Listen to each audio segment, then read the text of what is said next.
La 7e session budgétaire de l'Assemblée nationale, Rick Gérard Bokilo était face à ses mandants pour une restitution synthèse. Sur les 24 affaires inscrites à l'ordre du jour, 16 affaires ont été traitées et adoptées, tandis que 8 autres affaires ont été reportées. Je vais maintenant vous présenter de manière détaillée les affaires examinées et adoptées.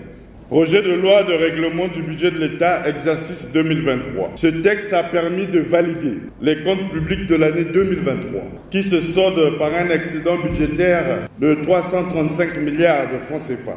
S'agissant du projet de loi portant loi de finances pour l'année 2025, ce budget est conçu pour maintenir la stabilité économique et répondre aux besoins prioritaires du pays.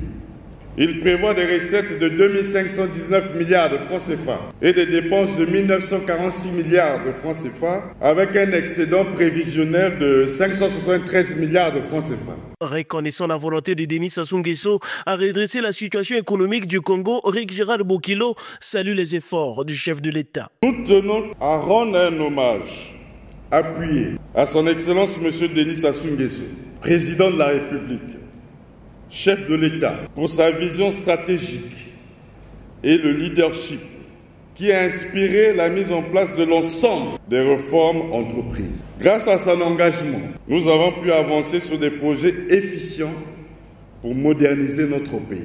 Accordant la parole à ses mandants, le député de Poto-Poto 1 a noté avec attention les doléances des habitants de cette circonscription électorale. Il s'agit particulièrement de l'insécurité, du problème lié au manque d'eau potable, des questions inhérentes au quotidien des populations que le député a promis transmettre à qui de droit. Rencontrer les mandants pour un dialogue franc, ces dernières ont réitéré leur attachement au mandataire de Poto-Poto 1 et à ses initiatives.